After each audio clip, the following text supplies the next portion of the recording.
Touring talkies ரசிகர்களுக்கு வணக்கம். வாங்க லென்ஸ் நிகழ்ச்சிக்கு போகலாம்.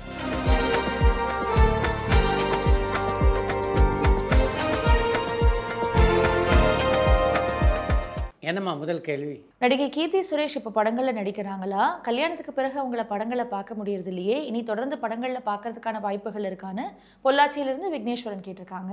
கீர்த்தி சுரேஷ் நடிப்பில் தொடர்ந்து உங்களால் நிச்சயமாக படங்களை பார்க்க முடியும். நடித்து முடித்துள்ள ஒரு சில படங்கள் இன்னும் வெளியாகலை. அந்த படங்கள்லாம் ஒன்றன் பின் ஒன்றாக வெளிவருவதற்கு வாய்ப்பு இருக்குது. இப்போதைக்கு கீர்த்தி சுரேஷ் புதிதாக எந்த படத்தில் நடிக்க ஒப்பந்தமானதாக தெரியல. முந்தானை முடிச்ச திரைப்படம் திரைக்கு வந்தபோது என்ன மாதிரியான தாக்கத்தை அது ஏற்படுத்துச்சுன்னு மலேசியாவிலேருந்து சுவனேஷ் அருணாச்சலம் கேட்டிருக்காங்க. முந்தானை முடிச்ச படம் வெளியான போது அப்படி ஒரு வரவேற்பு அந்த படத்திற்கு மக்கள் மத்தியில் இருந்தது. அந்த படம் மவுண்ட் ரோடில் அலங்கார் திரையரங்கிலே தான் வெளியானது. அந்த படத்துக்கான டிக்கெட்டுகளை முன்பதிவு செய்வதற்காக அலங்கார் தேட்டர்லேருந்து அப்போது இருந்த வெலிங்டன் திரையரங்கம் வரையிலே மிகப்பெரிய கியூ அதிகாலையிலேயே நின்றதை நான் பல முறை பார்த்திருக்கிறேன். கண்ணதாசன் ஐயா என்.எஸ். கிருஷ்ணன் சாருக்கு பாடல்கள் எழுதியிருக்காரான்னு சென்னையிலேருந்து சந்தனகுமார் கேட்டிருக்காங்க. என்.எஸ். கிருஷ்ணனுடைய இயக்கத்திலே உருவான பணம் திரைப்படத்திலே ஒரு பாடல் நீங்களாக எல்லா பாடலையும் எழுதியவர் கவிஞர் கண்ணதாசன் தான். சரி, இப்போ பேங்காக்ல நடக்கிற படப்பிடிப்போட இட்லி கடை திரைப்படத்தினுடைய படப்பிடிப்பு முழுசா நிறைவடைஞ்சிருமான்னு கும்பகோணம்லேருந்து சிவனேசன் கேட்டிருக்காங்க. இட்லி கடை படத்தை பொறுத்த வரைக்கும் அந்த படத்துடைய படப்பிடிப்பு பெரும்பாலும் முடிவடைந்து விட்டது என்றும், பேங்காக்கில் படப்பிடிப்பை முடிச்சிட்டாங்கன்னா அதோடு அந்த படப்பிடிப்பு நிறைவடைந்து விடும் அப்படின்னு தான் என்கிட்ட சொன்னாங்க. அதனால் இந்த பேங்காக் ஷெடியூலுக்கு பின்னால் அந்த படத்தினுடைய படப்பிடிப்பு முழுவதுமாக முடிந்துவிட வாய்ப்பு இருக்குது. கேங்கஸ் திரைப்படத்தினுடைய வெளியீட்டுக்கு முன்னாடியே வைகை புயல் வடிவேலு சாரை சாட் சித்ரா நிகழ்ச்சியில் பார்க்க முடியுமான்னு இலங்கையிலேருந்து ரியாஸ் கேட்டிருக்காங்க. வடிவேலுடன் நான் தொடர்பில் தான் இருக்கேன். அவர் வந்தார்னா கேங்கஸ் திரைப்படத்தினுடைய வெளியீட்டுக்கு முன்னாலேயே சாய் சித்ரா நிகழ்ச்சியில் அவரை நீங்கள் பார்க்க வாய்ப்பு இருக்குது. நடிகர் விஜய் 1992 அறிமுகமாகி இப்போ மிகப்பெரிய நடிகராக உச்சத்தில் இருக்காரு. இதே மாதிரி அவர் அரசியலும் கால் எடுத்து வச்சிருக்காரு. 2026 அவர் முதல்வர் ஆத்துக்கான வாய்ப்புகள் இருக்கா? இது அவருடைய கணக்கா அல்லது ஆண்டவன் கட்டளையான்னு சென்னையிலிருந்து சந்தனகுமார் கேட்டிருக்காங்க. உங்களுடைய கேள்விக்கான சரியான பதில் இன்னும் 14 மாதங்களில் தெரிய வரும். நடிகர் அஜித்தினுடைய குட் பேட் அக்லி திரைப்படம் மலேசியாவில் மிகப்பெரிய வசூல் சாதனை பண்ணியிருக்கிறதா வர செய்திகள் உண்மையானு தாம்பரம்லேருந்து விஜயகுமார் கேட்டிருக்காங்க. அஜித்தினுடைய குட் பேட் அக்லி மலேசியாவிலே மிகப்பெரிய வசூல் சாதனையை செய்திருக்கிறது அப்படின்றது உண்மையான தகவல் தான். அந்த படத்தை வாங்கிய விநியோகஸ்தருக்கு 3 கோடி ரூபாய் வரையிலே லாபம் கிடைக்க வாய்ப்பு இருக்குது அப்படின்னு விநியோகஸ்தர் ஒருவர் சொல்ல நான் கேட்டேன். நடிகர் கமல்ஹாசன் சாரனுடைய தக்லைஃப் திரைப்படத்தினுடைய ப்ரமோஷன்கள் எப்போ தொடங்கும்னு திருவள்ளிக்கேணியிலேருந்து கமலா கேட்டிருக்காங்க. தலையை குனிந்து கொண்டே சாலையை கடக்காமல் கொஞ்சம் நிமிர்ந்து பார்த்தீங்கன்னா உங்களுக்கு தெரிய வரும். தக்லைஃப் திரைப்படத்தினுடைய ப்ரொமோஷன் ஏற்கனவே தொடங்கி விட்டது அப்படின்னு. இப்போதே பார்த்தீங்கன்னா சென்னை நகரம் எங்கும் தக்லைஃப் திரைப்படத்தினுடைய விளம்பர பேனர்கள் காணப்படுகின்றன. தக்லைஃப் படத்தினுடைய பாடல் ஏற்கனவே உங்களுடைய பார்வைக்காக வெளியாகிவிட்டது. அந்த படத்தை பொறுத்த வரைக்கும் விளம்பரங்களை மிக அழகாக திட்டமிட்டு அவர் செய்வார்கள் என்பது எனக்கு சந்தேகம் இல்லை. விளம்பரங்களை செய்வதிலே தேர்ந்தவர் தான் மகேந்திரன். அவர் அந்த படத்தினுடைய தயாரிப்பாளர்களில் ஒருவராக இருப்பது அதுக்கு ஒரு முக்கியமான காரணம். நடிகர் திலகம் சிவாஜி கணேசன் சார் நடித்த திரைப்படங்களில் நடிகர் ரவிச்சந்திரன் கூட நடிச்சிருக்காரான்னு கடலாடியிலேருந்து பாலசுப்ரமணியன் கேட்டிருக்காங்க. ரவிச்சந்திரன் சினிமாவிலே அறிமுகமான காலகட்டத்திலேயே நடிகர் திலகம் சிவாஜியோடு நடிக்கக்கூடிய வாய்ப்பு அவருக்கு அமைந்தது. அந்த படம் தான் மோட்டார் சுந்தரம் பிள்ளை. அதற்கு பின்னாலே கபரிமான் என்ற படத்திலும் நடிகர் திலகத்தோடு நடித்திருக்கிறார் ரவிச்சந்திரன். நடிகர் பாக்யராஜ் சார், நடிகை அமலா மேம் இவங்க 2 பேரும் சேர்ந்து நடித்த காவடி சிந்து திரைப்படத்தினுடைய வீடியோ பாடல்கள் எல்லாமே யூடியூப்ல இருக்கு. ஆனால் படம் யூடியூப்ல இல்லையே, இதுக்கான காரணம் என்னன்னு குவைத்லேருந்து அமிர்தேஸ்வரன் கேட்டிருக்காங்க. பாக்யராஜும் அமலாவும் நடித்த காவடி சிந்து படத்தினுடைய படப்பிடிப்பே மொத்தம் 10 நாட்கள் தான் நடைபெற்றது. அப்படி இருக்க அந்த படம் எப்படி யூடியூப்ல வெளியாகும்? லவ் இன்சூரன்ஸ் கம்பெனி திரைப்படம் மாபெரும் பொருட்செலவில் மிகப்பெரிய எதிர்பார்ப்போட தயாராகிட்டு வருது. இந்த நிலைமையில இந்த திரைப்படம் மிகப்பெரிய வெற்றி பெற்றா விக்னேஷ் சிவன் திரும்பவும் அஜித் சாரோட செய்யறதுக்கான வாய்ப்புகள் இருக்கான்னு மலேசியாவிலேருந்து சுவனேஷ் அருணாச்சலம் கேட்டிருக்காங்க. இந்த சினிமா உலகத்தை பொறுத்த வரைக்கும் இது நடக்கும் இது நடக்காது அப்படின்னு எதையும் அறுதிட்டு சொல்லவே முடியாது அப்படின்றது தான் உண்மை. நீங்கள் குறிப்பிட்டிருக்கிற மாதிரி எல்லைக்கே திரைப்படம் மாபெரும் வெற்றி படமாக அமைந்தால் அஜித்தோடு இணைந்து விக்னேஷ் சிவன் பணியாற்றுவதற்கு வாய்ப்புகள் இருக்குது. சசிகுமார் சார் நடிப்பில் முந்தானை முடிச்ச திரைப்படத்தை திரும்பவும் எடுக்கிறதா இருந்த முயற்சி என்னாச்சுன்னு திருச்சியிலேருந்து குமார் கேட்டிருக்காங்க. முந்தானை முடிச்ச படத்தினுடைய மறு ஆக்கத்தில் நடிப்பதற்கு முதல்ல சசிகுமார் ஒப்புக்கொண்டாலும் அதுக்கு பின்னால் அவர் யோசிச்சு பார்த்துருக்கார். அந்த கதாபாத்திரத்தில் தான் நடித்தால் நிச்சயமாக அந்த கதாபாத்திரம் தனக்கு பொருந்தாது என்று அவருக்கு தோன்றியிருக்கிறது. அதன் காரணமாகத்தான் அந்த கதாபாத்திரத்தை நடிக்க அவர் மறுத்து விட்டார். இயக்குனர் லோகேஷ் கனகராஜ் ஹிந்தி திரைப்படம் ஏதாவது இயக்கியிருக்காரான்னு மயிலாப்பூர்லேருந்து சுவரஞ்சனி கேட்டிருக்காங்க. லோகேஷ் கனகராஜ் இயக்கத்திலே ஒரு படத்தை தயாரிக்கணும் அப்படின்னு அமீர் கான் தீவிரமாக முயற்சி செய்து கொண்டிருக்கிறார். அந்த முயற்சி வெற்றி பெற்றால் நிச்சயமாக லோகேஷ் கனகராஜ் ஹிந்தி படத்தை இயக்குவதற்கான வாய்ப்புகள் இருக்குது. தமிழ் சினிமாவில் எப்படி சூப்பர் ஸ்டார் ரஜினிகாந்த் சார்னால மட்டும் தொடர்ந்து முதலிடத்திலே இருக்க முடியுதுன்னு தாம்பரம்லேருந்து சேகர் கேட்டிருக்காங்க. தமிழ் சினிமாவிலே ரஜினிகாந்த் தொடர்ந்து முதலிடத்திலே இருக்கிறார் என்றால் அதற்கு முக்கியமான காரணம் நீங்கள் தான். உங்களை போன்ற ரசிகருடைய ஆதரவு தான் அவரை அந்த இடத்திலே இன்று வரையிலே தக்க வைத்து கொண்டிருக்கிறது அப்படின்னு நான் சொல்வேன்.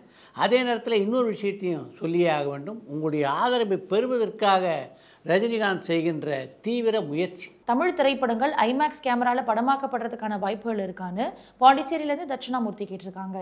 ஐமேக்ஸ் கேமராவில் ஒரு படத்தை படமாக்குவது என்பது அவ்வளவு எளிதான காரியம் இல்லை. அதற்கு மிகப்பெரிய அளவிலே செலவாகும். ஆனாலும் தமிழ் சினிமாக்கள் சந்தித்து கொண்டிருக்கின்ற பூதாகாரமான வளர்ச்சியை பார்க்கும்போது ஒரு நாள் ஐமேக்ஸ் கேமராவில் நிச்சயமாக தமிழ் படம் ஒன்று படமாகும் அப்படின்ற நம்பிக்கை எனக்கு இருக்குது.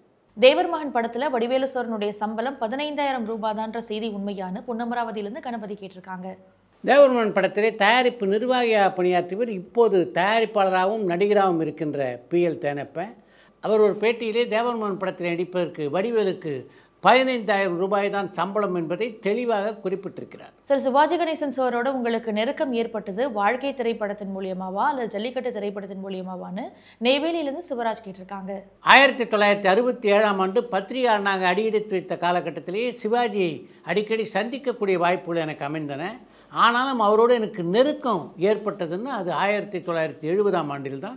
அந்த ஆண்டில் தான் அவருக்காக திரைக்கதிர் அப்படின்ற ஒரு பத்திரிகை நான் நடத்தினேன். அந்த பத்திரிகை சிவாஜி ரசிகர்களுக்காக ஏறக்குறைய 5 ஆண்டுகள் நடத்தப்பட்டது. அந்த காலகட்டத்திலேயே எனக்கு அவரோடு நல்ல நெருக்கம் இருந்தது. நான் படங்களை தயாரித்த போது அவருக்கும் எனக்குமான நெருக்கம் இருக்குது. அது இன்னும் கொஞ்சம் அதிகமானது என்று வேண்டுமானால் சொல்லலாம். மண்வாசனை திரைப்படம் உங்களுக்கு லாபகரமான படமாக அமைஞ்சுதான்னு அண்ணா நகர்லேருந்து ஜெயக்குமார் கேட்டிருக்காங்க. என்னுடைய முதல் படமான மண்வாசனை எனக்கு லாபத்தை பெற்று தந்த படமாகவே அமைந்தது. ஆனாலும் அந்த படத்தில் எனக்கு கிடைத்த லாபம்னு பார்த்திங்கன்னா அது சொற்பமான லாபம் தான். நான் தயாரிப்பாளராக அறிமுகமான காலகட்டத்தில் எனக்கு மிகப்பெரிய லாபத்தை பெற்று தந்த படம்னா அது நடிகர் சிவாஜி கணேசன் கதாநாயகனாக நடிக்க CV ராஜேந்திரனுடைய இயக்கத்திலே நான் தயாரித்த வாழ்க்கை திரைப்படம் தான். நடிகர் விஜய் சேதுபதி அடுத்து யாருடைய இயக்கத்தில் நடிக்க இருக்காருன்னு காரைக்குடியிலேருந்து ரகுபதி கேட்டிருக்காங்க. விஜய் சேதுபதி அடுத்து பூரி ஜெகநாதனுடைய இயக்கத்தில் தான் ஒரு படத்தில் நடிக்க இருக்கிறார். அந்த படத்திலே முக்கியமான கதாபாத்திரத்திலே தபு நடிக்க இருக்கிறார் அப்படின்ற செய்தியை நீங்கள் பார்த்துருப்பீங்க. தமிழ் தெலுங்கிலே உருவாகி இருக்கின்ற அந்த படத்தை இந்திய மொழிகள் பலவற்றிலே வெளியிட பூரி ஜெகநாத் திட்டமிட்டிருக்கிறார்.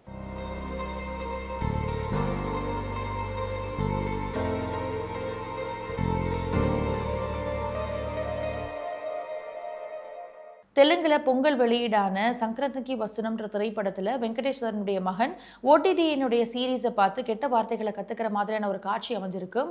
இது என்னதான் நகைச்சுவைக்காக எடுக்கப்பட்ட காட்சியாக இருந்தாலும் நிஜ வாழ்க்கையில் இதுதான் நிதர்சனமான உண்மை. இதை பற்றின உங்களுடைய கருத்து என்னன்னு கோயம்புத்தூர்லேருந்து கேசவன் கேட்டிருக்காங்க.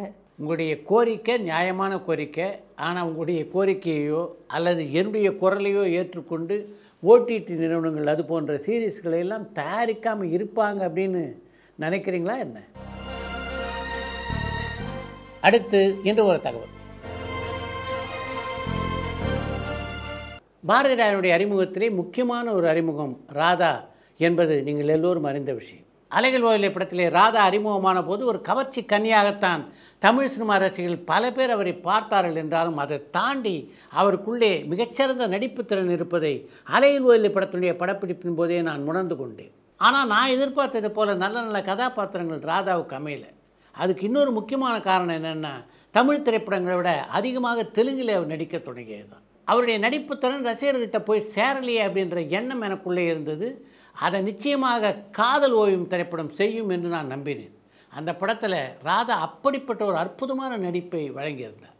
அந்த படம் மக்கள் மத்தியிலே மிகப்பெரிய வரவேற்பை பெறலை. அதை விடுங்க, அதை பற்றி நான் கவலைப்படலை. பொதுமக்கள் அந்த படத்தை ஏற்றுக்கொள்ளவில்லை என்றாலும் பத்திரிகை விமர்சகர்கள் நிச்சயமாக அந்த படத்திலே ராதா அவருடைய நடிப்பை பாராட்டி எழுதுவார்கள் அப்படின்னு நான் நினச்சேன். நான் நினைத்த அளவுக்கு ராதாவுக்கு அந்த படத்தில் பாராட்டு கிடைக்கல. அது என் மனதுக்குள்ளே மிகப்பெரிய வருத்தமாக இருந்தது.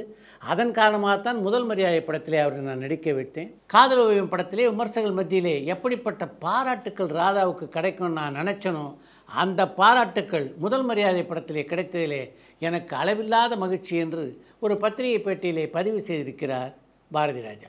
அரசியலை பற்றி பொறிபறக்க பேசுனீங்க. அரசியலாக நான் புரிஞ்சுக்கிட்டேனா இல்லையான்னு எனக்கு தெரியல. பட் அரசியல்னா என்னன்னு நான் தெரிஞ்சுக்கிட்டேன். எனக்கு பிடிச்ச நான் அரசியலில் போய் ஈடுபட்டேன். அதை நான் போயிடக்கூடாது. எப்படி எம்ஜிஆர் சாரை அக்செப்ட் பண்ணிக்கிட்டாங்க அப்படின்னா எம்ஜிஆர் சார் வந்து ஒரு பேட்டர்ன் பண்ணியிருக்கார். அவர் சினிமாவில் நடிக்கிறதுக்கு முன்னாடியே அவர் கனெக்டடில் இருக்கார். மேபி இன்னைக்கு இருக்கிற காலகட்டத்தில் விஜய் சாருக்கு வந்து மக்கள் நீதி மையத்தினுடைய ஆதரவாளராக இருந்தபோது கமல்ஹாசன் அரசியலை பற்றி பேசியிருக்கீங்களா?